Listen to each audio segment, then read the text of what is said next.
Hello student, मैं एकता सिंह आप सभी का ज्ञान चैतन्य चैनल में बहुत बहुत स्वागत करती हूँ। आज के इस टॉपिक में हम विविध तथ्य यानी कि प्राचीन भारत इसको हम देखते हैं। मतलब पूरा प्राचीन भारत हमारा कंप्लीट हो गया है, तो उसमें जो विविध तथ्य मतलब उन सब के अलावा भी कुछ बच गए हैं, वो इस बुक में यहाँ पर कवर किए गए हैं। तो शुरू करते हैं। यहाँ पर है प्राचीन भारत में उत्तराधिकारी के नियम और सामाजिक नियम एवं स्मृति से संबंधित तथ्य। तो यहाँ पर देखते हैं बंगाल के जिमूतवाहा जो कि 12वीं शताब्दी की रचना है। दाएं भाग के अनुसार पिता की संपत्ति में पुत्र का अधिकार पिता की मृत्यु के बाद ही हो सकता है, जबकि विज्ञानेश्वर की रचना रचना मिताक्षरा जो कि याज्ञवल्क्य स्मृति की टीका के अनुसार है, पुत्र जन्म के साथ ही पिता के जीवित रहते हुए पिता की संपत्ति का उत्तराधिकारी हो जाता था। विज्ञानेश्वर के मत को जन्म स्वत्ववाद भी कहा जाता है। तो ये थे उत्तराधिकार। आगे देखते हैं। दाएं भाग व मिताक्षरा हिंदू विधि हिंदू विधि का टीका टिप्पणी की गई है। अब यहाँ पर जिमूतवाहा की पुस्तकें काल विवेक शुभ कार्यों के लिए मुहूर्त गणना हेतु काल विवेक है, व्यवहार मातृका और ये न्याय रत्न मातृका है। इसमें 5 भाग हैं। पहला भाग है व्यवहार मुख, भाषा पद, उत्तरा पद और क्रियापद और निर्णय पद। व्यवहार, भाषा, उत्तरा, क्रिया, निर्णय। दाएं भाग की बात करें तो यह है उत्तराधिकार पर मनुस्मृति के अनुसार दी गई व्याख्या है और हिंदू उत्तराधिकार नियम जो है 1956 भी दाएं भाग से प्रेरित था। दाएं भाग में पुत्र विहीन विधवा को मात्र पति की संपत्ति में अधिकार दिया गया है। दाएं भाग पर 16वीं शताब्दी में श्रीनाथ आचार्य चूड़ामणि ने दाएं भाग टिप्पणी लिखी है। रघुनंदन भट्टाचार्य ने 16वीं सदी में दाएं भाग टीका यानी कि दाएं तत्व लिखी है और श्री कृष्ण तर्क अलंकार ने 8वीं सदी में दाएं भाग टीका लिखी है। सर्वप्रथम कौटिल्य ने पुत्रियों को पिता की संपत्ति में हिस्सेदार घोषित किया है। स्त्री धन का सर्वाधिक उल्लेख अर्थशास्त्र में मिलता है। कौटिल्य ने स्त्री धन को शुल्क, अनवाधेय, अधिवेदनिक एवं बंधु दत्त भी कहा है। आगे देखते हैं। स्त्री धन का प्रथम उत्तराधिकारी पुत्री को माना जाता है। मतलब यहाँ पर अगर स्त्री के पास कुछ भी संपत्ति है, अगर उसकी बेटी हो जाती है तो उसकी संपत्ति किसको मिल जानी चाहिए? पुत्री को, ऐसा माना गया है। कात्यायन के अनुसार स्त्री अपने स्त्री धन को बेच सकती है। मतलब स्त्री धन जो उसके विवाह के समय जो कुछ भी धन दिया जाता है वो स्त्री का ही होता है और बेचने का अधिकार जो है स्त्री धन मतलब स्त्री को ही होता था। मिताक्षरा में श्रेणी की पूर्ण परिभाषा मिलती है। अप स्तंभ सूत्र धर्म सूत्र में नियोग प्रथा को अनुचित बताया गया है। मनुस्मृति में नियोग प्रथा का पशु धर्म में बताया गया है। अश्वलायन जो है गृह सूत्र में 8 प्रकार के विवाहों का उल्लेख है। कोंकण के शिलाहर वंश के राजा अपराक ने 12वीं शताब्दी में याज्ञवल्क्य स्मृति पर टीका लिखी थी। स्मृतियों के अनुसार मथुरा की स्थापना भगवान के छोटे भाई शत्रुघ्न ने की थी। अग्नि पुराण में कृषि में वृद्धि के लिए राजा के 8 कर्तव्यों का उल्लेख किया गया है।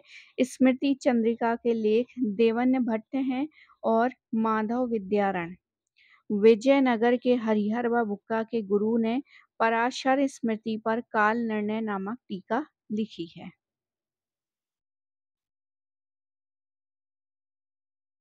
आगे देखते हैं। विश्वेश्वर मनुस्मृति का भास्कर थे। विश्वेश्वर मनुस्मृति के ही भास्कर हैं एवं मदन परिजात के लेखक हैं। तो विश्वेश्वर एक लेखक हैं जिन्होंने मनुस्मृति पर भाष्यकार लिखे। इसके अलावा उन्होंने मदन परिजात का लेखन भी किया था। जाति प्रथा की आलोचना करने वाले ग्रंथ ब्रज सूची का लेखक अश्वघोष को माना जाता है। वर रुचि ने प्रकृत प्रकाश पुस्तक लिखी है। 11वीं सदी में रमई पंडित ने शून्य पुराण की रचना की है। ब्रह्मगुप्त ने ध्यान संग्रह लिखा है। भास्कराचार्य जो गणितज्ञ थे 1114 और 1185 भास्कराचार्य, इन्होंने संस्कृत में सिद्धांत शिरोमणि और करण कौतूहल नामक ग्रंथ लिखे हैं। भास्कराचार्य ने सिद्धांत शिरोमणि और करण कौतूहल नामक ग्रंथ लिखे हैं। भट्टोत्पल 10वीं सदी के गणितज्ञ थे। हेमचंद्र ने व्यवहार व्याकरण का ग्रंथ सिद्ध हेम लिखा है और क्षेमेंद्र ने रामायण मंजरी लिखी है। बाणभट्ट ने सती प्रथा का विरोध करते हुए इसे आत्महत्या कहा है। तो बाणभट्ट ने सती प्रथा का विरोध किया है और उसको आत्महत्या करार दिया है बाणभट्ट के अकॉर्डिंग सती प्रथा को। ब्याज की बात करें तो बौधायन, गौतम, कौटिल्य एवं मनु ने 15% ब्याज दर को विधि सम्मत माना है। तो ब्याज को बौधायन, गौतम, कौटिल्य और मनु, इन्होंने 15% ब्याज दर को क्या कहा है? ये तो विधि सम्मत है। मनु ने 4, गौतम ने 6, बृहस्पति ने 6 प्रकार के ब्याज का उल्लेख किया है। भोग लाभ की बात करें तो गिरवी पर मिलने वाला ऐसा ब्याज जो उपभोग के रूप में प्राप्त होता है उसको भोग लाभ कहते हैं। चिकित्सा की बात करें तो सुश्रुत संहिता प्राचीन भारत का प्रसिद्ध आयुर्वेद ग्रंथ था। इसमें शल्य चिकित्सा का विवरण दिया गया है। महाभारत में नुकुल अश्व चिकित्सा के विशेषज्ञ थे। सुरपाल, सुरेश्वर व वृक्षायुर्वेद की रचना की गई है। हेमाद्रि ने चतुर्वर्ग चिंतामणि लिखी है जिसमें व्रत विधान का वर्णन है। हेमाद्रि ने चिकित्सा के क्षेत्र में आयुर्वेद रहस्यम लिखी है। तो हेमाद्रि ने चिकित्सा के क्षेत्र में आयुर्वेद रहस्यम लिखी है।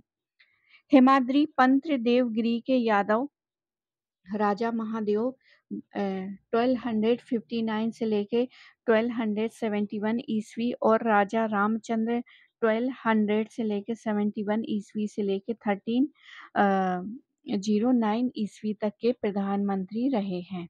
तो यहाँ पर यहाँ पर चीजें दी गई हैं।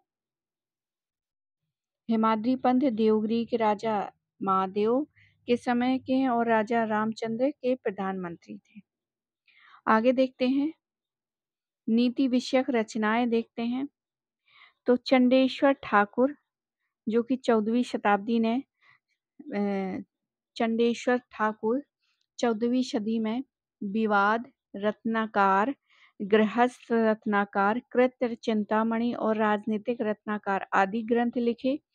चंडेश्वर ठाकुर ने सप्त रत्नाकार लिखे और ये रत्न है कृत्य रत्नाकार, व्यवहार रत्नाकार, शुद्धि रत्नाकार, दान रत्नाकार, पूजा रत्नाकार, गृहस्थ रत्नाकार और विवाद रत्नाकार। राजनीतिक रत्नाकार 8वां रत्नाकार थी। राजनीतिक रत्नाकार के सिद्धांत के आधार पर कई राजघरानों के राजा अपने राज्य प्रबंध करते थे। इसके अलावा चंडेश्वर ने ज्योतिष शास्त्र में नई रचना कृत्य चिंतामणि लिखी है। आगे देखते हैं, अब यहाँ पर जो है प्राचीन भारत का सार संग्रह है तो इसको हम यहीं पर देख लेते हैं।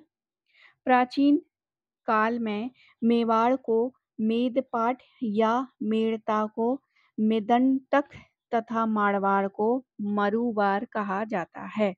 पूर्व मध्यकाल में दोसीहट कपड़े का बाजार हुआ करता था।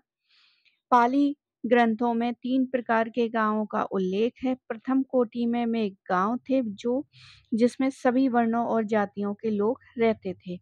इन गांवों का मुखिया भोजक कहलाता था। दूसरी कोटि में शिल्पी ग्राम थे। ये गांव अन्य गांवों के लिए बाजार का काम किया करते थे। तीसरी कोटि में सीमांत ग्राम आते थे। तीसरी कोटि में सीमांत ग्राम आते थे जो जंगल के किनारे बसे होते थे। इन गांवों में बहेलिया और शिकारी रहते थे। बुद्ध काल में गांव के मुखिया को ग्राम भोजक, ग्रामणी या ग्रामक कहा जाता था। बलि एक प्रकार का वैदिक कर है जो कि स्वेच्छा से दिया जाता था। बुद्ध काल में किसानों द्वारा देना अनिवार्य हो गया। बलि कर और बलि की वसूली करने के लिए नियुक्त अधिकारी हुए जिसको बलि साधक कहलाते थे। बलि उपज का छठा हिस्सा हुआ करता था। व्यापारियों से चुंगी वसूल करने वाले अधिकारी शल्लक यानी शुल्काध्यक्ष कहलाता था। शिल्पियों से महीनों में एक दिन राजा के लिए काम कराया जाता था। शिल्पी हमारे जो होते थे वो महीने में एक दिन राजा के यहाँ काम किया करते थे। विदिशा नगर वेत्रवती नदी के किनारे पर स्थित है और संत ज्ञानेश्वर का जन्म जो है महाराष्ट्र के अलिंदी गांव में तथा त्यागराज का जन्म जो है तमिलनाडु के त्रिचनापल्ली में हुआ था। डी कौशाम्बी ने भारतीय इतिहास की व्याख्या के लिए मार्क्सवादी दृष्टिकोण का सूत्रपात किया है। कनिंघम के प्रयास हेंग सांग के यात्रा विवरण पर आधारित है। औदुंबर एवं पडचाल के सिक्कों पर मंदिर की आकृतियों का अंकन किया गया है। लोकार के सूर्य को कहा जाता है। हरिभद्र सूर्य की सम्रादित्य कथा का संबंध जो है ब्राह्मण संप्रदाय से है। विष्णु कुंडीय वंश के शासक माधव वर्मन प्रथम ने 11 अश्वमेध यज्ञ किए थे। पाणिनि ने योद्धे एवं मालवगढ़ को आयुधजीवी संघ कहा है और मथुरा में 7 व पद्मावती में 9 नागवंशी राजाओं का शासन किया गया है। मासातु वान थल व्यापारी एवं मानामिकिन जल व्यापारी थे। कागज पर लिखित प्राचीन पांडुलिपि शतपथ ब्राह्मण है जो कि कश्मीर से प्राप्त हुए हैं। यह 1089 ईस्वी की है। इसके बाद गुजरात से प्राप्त प्राचीन पांडुलिपि मानी जाती है 1223 से लेकर 24 ईस्वी। ब्राह्मण युग जो है 800 ईसा पूर्व से लेके 600 ईसा पूर्व और सूत्र काल जो है 600 ईसा पूर्व से लेके 300 ईसा पूर्व। तक्षशिला की खोज की बात करें तो 1863 ईस्वी में कनिंघम ने की थी। भद्रशिला का नाम तक्षशिला था। तो तक्षशिला का नाम भद्रशिला, भद्रशिला का नाम तक्षशिला, ये दोनों एक ही नाम है।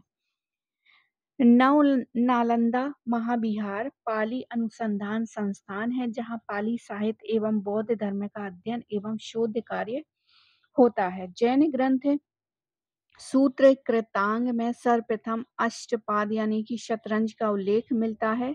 तो शतरंज का उल्लेख हमें सबसे पहले जैन ग्रंथ सूत्र कृतांग में मिलता है। ताल गुंड प्रशस्ति के लेखक कुब्ज कुब्ज एवं हरहा प्रशस्ति के लेखक रवि शांति है और ताल गुंड प्रशस्ति कर्नाटक के शिमोगा जिले में है। इसमें कदम वंश के राजा मयूर शर्मन की कांची में शिक्षा प्राप्त करने एवं पल्लव सैनिकों द्वारा अपमानित किए जाने पर राज्य स्थापित किए जाने का वर्णन किया गया है। यह कदम राजा शांति वर्मा के समय लगभग 460 ईस्वी में एक स्तंभ लेख पर लगवाई गई। मयूर शर्मन मानव्य गोत्र का ब्राह्मण था।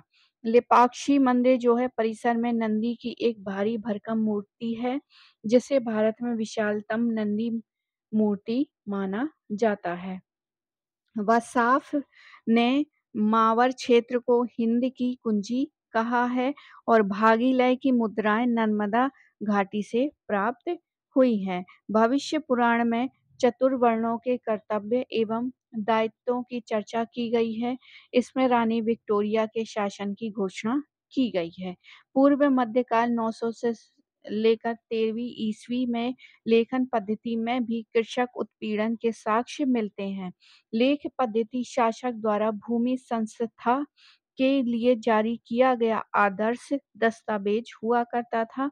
प्रवणीकर या वाणिज्यिक कर आयात निर्यात कर पर होता था। काहिरा जेनेजा प्रलेखों में दक्षिण भारत एवं अरब व्यापार का उल्लेख मिलता है। सामंतवाद का अंग्रेजी पर्याय फेडुलिज्म की उत्पत्ति जर्मन शब्द फेड्यू से हुई है। पूर्व भाग पर दिए गए राज्य के नाम के अनुरूप देवता का पृष्ठ भाग पर अंकन पांचाल वंश की मुद्राओं की विशेषता है। कपिलवस्तु महाविहार अंकित मोहरे पिपरहवा से प्राप्त हुए हैं। प्राचीन धर्म ग्रंथों में कृष्ण का इंद्र के साथ विरोध का उल्लेख मिलता है। उड़ीसा के गजपति वंश का संस्थापक कपिलेंद्र था और मनुस्मृति के अनुसार राजपत्र कपड़े पर अथवा ताम्र पट्टिका पर लिखे जाते थे। जो भी हमारे राजाओं के द्वारा आदेश थे, ये मनुस्मृति कहता है कि हमारे जो भी आदेश थे वो कपड़े पर या तांबे की पट्टिका पर लिखे जाते थे। कलिंग की राजधानी दंतपुर तथा सौवीर की राजधानी रोरुक हुआ करती थी। आगे देखते हैं, वीरभानपुर यानी कि पश्चिम बंगाल में नियमित खेती के साक्ष्य मिले हैं। चोल वंश देवनारायण मंदिर, वंश लिंगराज मंदिर, वोरोटया जैन महाविद्या जिस पर सर्प वाहन शिल्पांकन किया गया है। रुद्राम्बा देवी 13वीं शताब्दी में वारंगल के कातकीय शासक कातकीय वंश की रानी थी। भारत में श्रृंगवेरपुर, सिंगरौर, इलाहाबाद से भोजपत्र का प्राचीनतम हमें साक्ष्य मिलता है। नाट्य दर्पण का रचना रामचंद्र और गुणचंद्र ने की थी। अपार सुंदरम मूर्ति कांची के शैव संत हुआ करते थे। तोबा ज्वालामुखी राख सोन घाटी से प्राप्त हुई है। दीर्घ निकाय का हिंदू अनुवाद राहुल सांस्कृतायन ने किया है। गुप्त युगीन ब्रह्मी अभिलेख से युक्त जैन प्रतिमाएं दुर्जनपुर से मिलती हैं। काशी को कीटक क्षेत्र कहा जाता था। कारकरी वैदिक काल में एक वाद्य यंत्र था। बोध गया में सुजाता ने बौद्ध विहार दान किया है। वैदिक काल में कुम्हार को कोलार कहते थे। कुलार कुलान कुनाल से भी गर्त निवास के आदि अवशेष मिले हैं। योद्धे चांदी के सिक्कों पर पर्णमुख कार्तिकेय का चित्र मिला है। योद्धे जो है चांदी के सिक्कों पर पर्णमुख कार्तिकेय का चित्र मिलता है।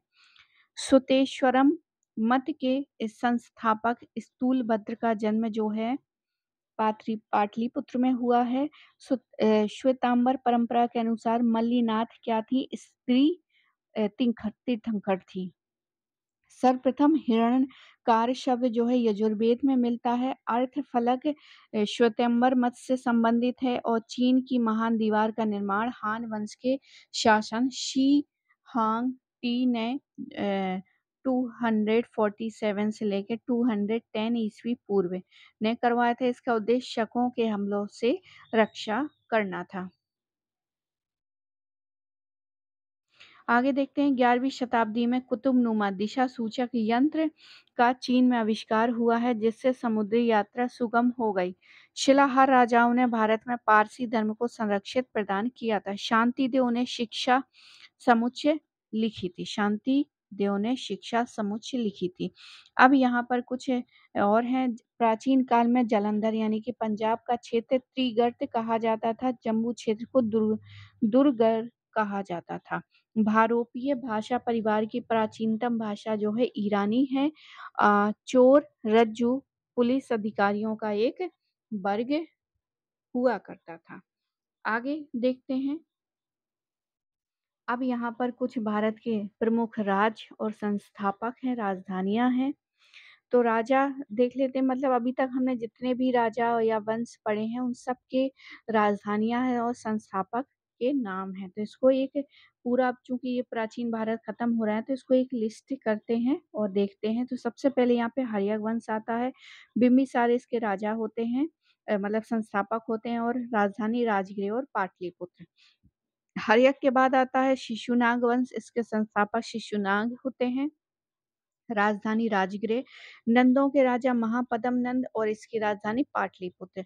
मौर्य वंश चंद्रगुप्त मौर्य होते हैं, इसकी राजधानी पाटलिपुत्र। शुंग वंश जो है पुष्यमित्र शुंग, इनकी राजधानी पाटलिपुत्र। कर्ण वंश वसुदेव होते हैं, इनकी राजधानी पाटलिपुत्र। कुषाण वंश कडफिसस प्रथम होता है और ये पुरुषपुर पेशावर में होते हैं, ये पाकिस्तान में पड़ता है। गुप्त शासक श्रीगुप्त होते हैं और इसकी राजधानी पाटलिपुत्र होती है। हूण हूण की जो है तोरमाण होता है इसका संस्थापक, और राजधानी साकल और सियालकोट। पुष्यभूति वंश जो है नरवर्धन है थानेश्वर कन्नौज। कदम वंश जो है मयूर शर्मन बनवासी जिसके होते हैं, बनवासी इनकी राजधानी होती है। तो कदम वंश पूछा गया है यूजीसी नेट में। मयूर शर्मन इसके संस्थापक होते हैं और राजधानी बनवासी। मौखरी वंश जो है हरिवर्मा होते हैं कन्नौज। मैत्रेय वंश जो है भट्टारक होते हैं, बल्लभी इसकी राजधानी होती है। पल्लव वंश सिंह विष्णु जिसकी राजधानी कांची होती है। पश्चिमी गंग की बात करें मैसूर की तो दी गिग यानी कोंड निवर्मन और एवं माधव प्रथम थे इनकी राजधानी कोलार और तालकंड थी। आगे देखते हैं पूर्वी गंग की बात करें। पूर्वी उड़ीसा वाला हिस्सा जो है पूर्वी गंग कलिंग, इनके संस्थापक वज्रहस्त पंच थे। अनंत वर्मन जिसको बोलते हैं इनकी राजधानी पुरी थी। चालुक्य बापाती जयसिंह होते हैं, बापाती और बादामी होते हैं। चालुक्य कल्याणी तैलप द्वितीय होता है, मानेखेत और कल्याणी। चालुक्य वेंगी विष्णुवर्धन और वेंगी इसकी राजधानी होती है। राष्ट्रकूट दंतीगुर्ग मानेखेत इसकी राजधानी होती है। पाल शासक गोपाल होते हैं, मुंगेर इसकी राजधानी होती है। सेनों की सामंत सेन राजधानी यहाँ पर नहीं है। गुर्जर प्रतिहार हरिश्चंद्र रहते हैं, कन्नौज रहते हैं। और गहड़वाल चंद्रदेव ये भी कन्नौज रहते हैं। चौहान वसुदेव अजमेर और शाकंभरी रहते हैं। चंदेल जो है नन्नुक होते हैं, खजुराहो। परमार जो है उपेंद्र या कृष्णराज कह लीजिए, धारा या उज्जैन मध्य प्रदेश में पड़ता है। सोलंकी चालुक्य गुजरात है, मूलराज प्रथम है। अनहिलवाड़ इनकी राजधानी होती है। कलचुरी जो है कोक्कल त्रिपुरी होती है। चोल जो है विजयालय तंजौर होती है। शाही की कल्लर उदय भांडपुर। तो ये थे कुछ इम्पोर्टेंट राजवंश, उनके संस्थापक और उनकी राजधानियाँ। आई होप आपको ये वीडियो पसंद आया होगा। पसंद आया हो तो प्लीज़ लाइक करें, शेयर करें, सब्सक्राइब करें। मिलते हैं हम अगले वीडियो में। पूरा वीडियो देखने के लिए आप सभी का बहुत बहुत धन्यवाद और ज्वाइन बटन भी ज्वाइन करिए।